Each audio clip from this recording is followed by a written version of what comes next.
Hello সবাইকে নমস্কার। আমি জুই। সকলে কেমন আছো? আশা করছি সকলে খুব খুব ভালো আছো। আজকে শনিবার সকাল থেকে বিকেল অবধি আমার ছেলে মেয়ের সঙ্গে আমার সংসারের কাজবাজ কীভাবে সামলালাম সেটাই তোমাদের সঙ্গে ছোট্ট করে শেয়ার করছি।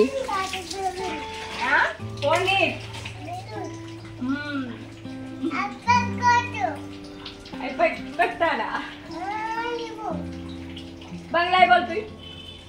দাও মামি হাই পাই দাও। এবো দে। এটা এটা কি বল? এইটা কি বল? এটা তোর হাতে এটা কি? এটা কি? বিট্টু না বিটরুট। এই পরিবেশ দিয়েই আজকে সকালটা আমার শুরু হয়েছে। এবার মাস্টার মশাই আমার দাঁত ব্রাশ করছে। অনেক কষ্ট করে আস্তে আস্তে বলে বলে রাজি করিয়েছি। আগে জানো তো দাঁত ব্রাশ করাতে গেলে এই আমার চারপাশে সবাই জেনে যেত যে ও এখন দাঁত ব্রাশ করছে, এত চিৎকার করতো। তবে এখন একটু কমেছে। সকাল সকাল স্কুলের জন্য রেডি করিয়ে দিয়েছি খাবার খেতে, সেটা না খেয়ে দেখো পিছন পিছন চলে এসেছে ফুল ছিঁড়তে, যেটা আমার সঙ্গে সঙ্গে ওরও ভীষণ একটা পছন্দর কাজ এটা। আমিও স্নান করে জানো তো সোজা চলে এলাম পুজোর ফুল তুলতে। একটুখানি লেট করে এলে জানো তো আর একটা ফুলও পাবো না, কারণ ওই বাইরে থেকে লোক আসবে আর সমস্ত ফুল কুড়িয়ে নিয়ে যাবে। এত বলি জানো তো গাছ ভর্তি ফুল ফোটে, দু একটা ফুল রাখতে, একটা ফুলও কেউ রাখে না। জানো তো ছোটোবেলায় একটা প্রবাদ শুনেছিলাম, ওই বসতে পেলে খেতে চায় আবার খেতে পেলে শুতে চায়।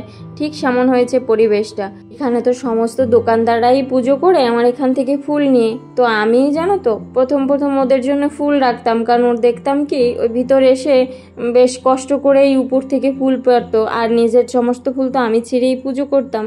তো তার জন্যই আমি ওনাদের জন্য ফুল আস্তে আস্তে রাখতে রাখতে এখন এমন পরিবেশ হয়েছে আমাকে নিজেকেই এখন ফুল ছাড়া পুজো করতে হয়। সবাই এমনভাবে ফুলগুলো ছিঁড়ে নিয়ে যায় জানো তো। প্রতিদিন গাছ ভর্তি এত ফুল ফোটে, একটা ফুলও কেউ কখনো একটু মানবতা দেখিয়েও গাছে রাখে না। এটা ভীষণ খারাপ লাগে। আর যাদের গাছ রয়েছে আর এরকম ব্যবহারটাই পাও বাইরের লোকজন কাছ থেকে, একমাত্র তারাই এটার কষ্টটা বুঝতে পারবে। তাই অভিমান করে জানো তো আমি এখন কারোর জন্য একটা ফুলও রাখি না, সবটা আমি ছিঁড়ে আমার ঠাকুরকে দিয়ে দিই। তাই মা ছেলে মিলে প্রথমেই ফুলগুলো আগে তুলে নিয়েছি। এবার ছেলে খেয়ে দিয়ে রেডি হয়ে যাচ্ছি স্কুলে যাওয়ার সময় আজকে বায়না ধরেছে মামা এবং ড্যাডি দুজনের সঙ্গেই যাবে, যেটা ভাই আসার পরেও মাঝে মাঝেই করে। চলো, আমার মহারানীকেও তো স্নান করিয়ে দিয়েছি। এবার উনি ঘুমিয়ে পড়েছে প্যাঁচা মুখটা করে। দাদা থাকলে একদম লক্ষ্মী মেয়ের মতো থাকে, কিন্তু দাদা যখনই স্কুলে যায় একদম প্যাঁচার মতো মুখটা ভারী করে রাখে জানো তো। দাদা যখন আবার ঘরে ফেরে ঠিক তখনই ওর হাসি আর ধরে না। আমি যেহেতু হাউস ওয়াইফ আর আমার ছেলে মেয়েকে সামলানোই আমার প্রতিদিনের কাজ, তাই প্রতিদিনের কাজের লিস্টিতে জানো তো মোটামুটি ওই একই কাজগুলোই থাকে, শুধু মাঝে মাঝে ওই কাজের ধরনটা একটু বদলে যায় আর কাজগুলো একটু আগে পরে হয়, এই আর কি। যেটা আমি ইচ্ছে করেই করি জানো তো। আর না হয় ওই সারা দিন একই রুটিনে যদি একভাবে কাজ করি তাহলে এত খারাপ লাগে, নিজেই মাঝে মাঝে ডিপ্রেশনে চলে যাই। তাই নিজেকে ভালো রাখতেও তো একটু হবে, নিজেকে ভালো রাখার জন্যই করি। নিজে যদি ভালো না থাকি তাহলে এই ছেলে মেয়েকে সামলানো আর আমার এই শখের সংসারটা কি করে সামলাই বলো তো। আমাকে ঘিরেই তো আসলে সংসারটা। এই কথাটার মূল্য আমি সেদিনই দিতে শিখেছি জানো তো, যেদিন মা হয়েছি। আস্তে আস্তে দায়িত্ব কর্তব্যগুলো নিজের কাছে এসেছে না, সেদিন থেকে জামা কাপড়গুলো মেলে দিয়েছি, এসেই সোজা চলে এলাম রান্নাঘরে।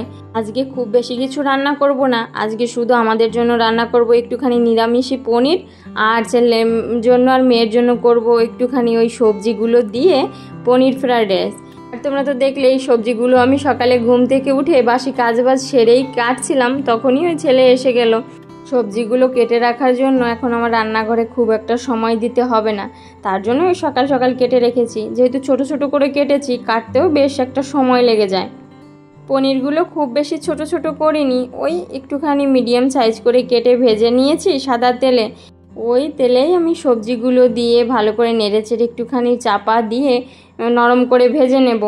আর ফ্রায়েড রাইসে জানো তো খুব বেশি কোনো মশলা টশলা কিছুই দেব না, কারণ ছেলেকে দেব তার জন্য, সঙ্গে মেয়েও খাবে। শুধু এই গোলমরিচ গুঁড়োটাই দেবো। আর গোলমরিচের গুঁড়োটা জানো তো এই নগদে করলে আমার কাছে বেশি ভালো হয়।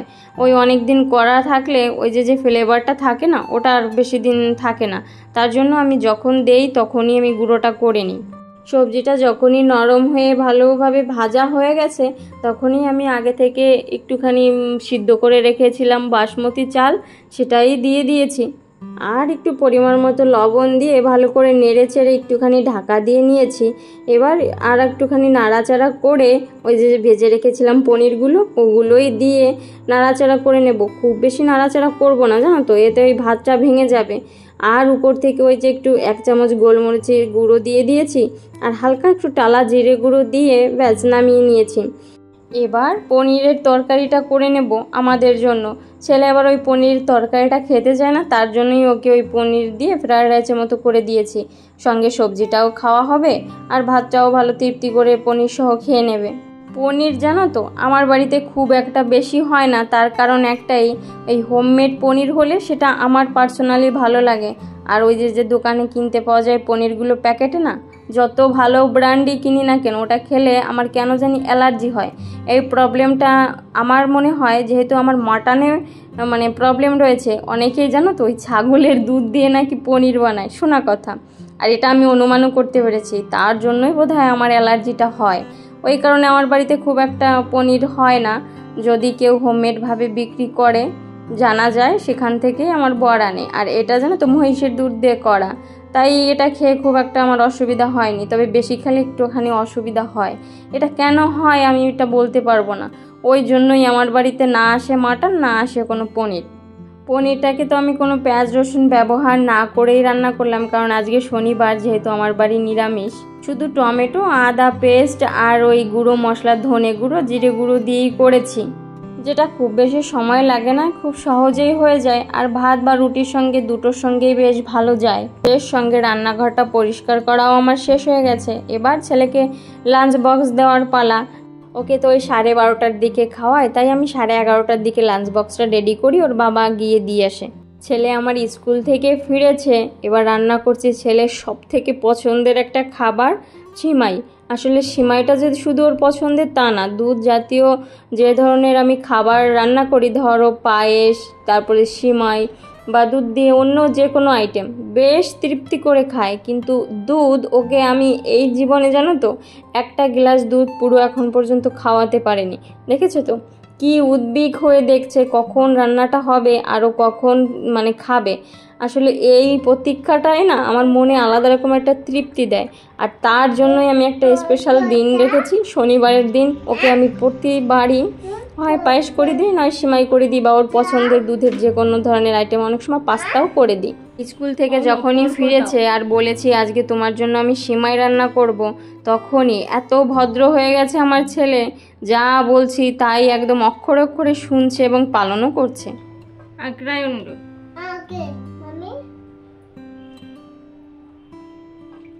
మీకు ఇష్టం అది అది చేయకూడదు, అది చేయకూడదు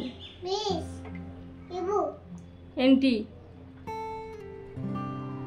అలాంటియా? అది ఎందుకు చేస్తున్నావు? అది ఎందుకు చేస్తున్నావు రా నువ్వు లాగా? అది ఎందుకు?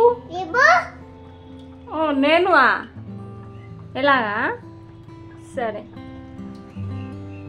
ఓకేనా, అయిపోయిందా? సరే అయిపోయిందా? అయిపోయింది కదా। চলো, অনেকক্ষণ ধরে রেডি হয়ে এক পা এদিক ওদিক নড়ছে না, কখন রান্নাটা হবে আর কখন ওকে আমি দেবো।